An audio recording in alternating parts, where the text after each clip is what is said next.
Votre ministre chargé de la fonction publique a lancé hier une concertation sur la réforme de la fonction publique.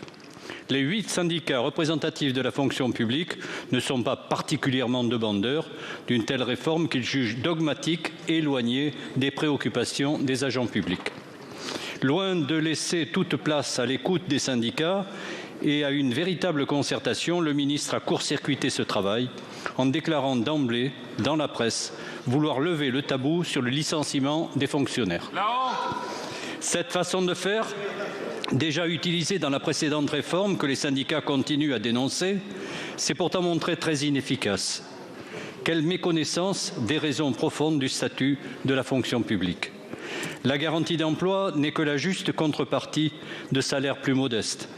Elle permet d'éviter la concurrence salariale avec le privé, de conserver des compétences. Elle permet aussi de garantir la loyauté des agents publics, de prévenir les tentations de corruption, la pérennité du service public et l'idéal républicain. Alors, Monsieur le Premier ministre, est-ce que la concertation va être l'occasion d'une véritable négociation sur les conditions d'exercice et de rémunération des missions des fonctionnaires, qu'ils soient territoriaux, hospitaliers ou agents de l'État, ou est-ce qu'il s'agit d'une nouvelle mascarade pour dégrader encore davantage les services publics, comme vous dégradez notre modèle social en vous acharnant contre les demandeurs d'emploi? Je vous remercie. Monsieur le Premier ministre. Merci Madame la Présidente, Mesdames et Messieurs les députés, Monsieur le député Alain David. Je parlais à l'instant en réponse aux députés jumelles de notre attachement pour nos services publics, pour nos agents publics et pour les fonctionnaires. Et évidemment, dans cet objectif-là, nous voulons continuer à accompagner notre fonction publique, à la faire évoluer là où c'est nécessaire. J'ai eu l'occasion de le dire dans ma déclaration de politique générale. Je l'ai annoncé devant la représentation nationale dès ma déclaration de politique générale. Nous souhaitons effectivement une réforme dont le cœur sera de mieux tenir compte du travail, du mérite dans la rémunération et l'avancement de nos fonctionnaires. Je vais vous citer deux objectifs. Promouvoir les agents d'une valeur éprouvée, ayant le goût de l'initiative et le sens des responsabilités, d'une part.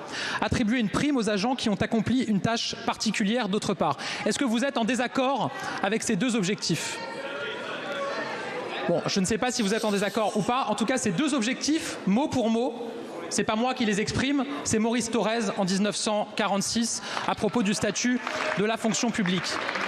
Donc parler de mérite, parler de soutien aux responsabilités des agents publics, ça n'est évidemment pas faire insulte à la fonction publique. Au contraire, c'est reconnaître le travail, la créativité, le talent et la grande responsabilité de nos agents publics dont nous devons tenir compte sans cesse. Quand j'ai annoncé cette réforme à venir, j'ai bien dit qu'elle serait présentée après l'été.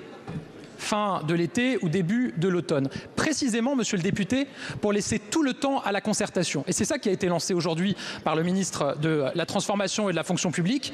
Une concertation qui va durer de longs mois avec les organisations syndicales sur ce sujet de la fonction publique.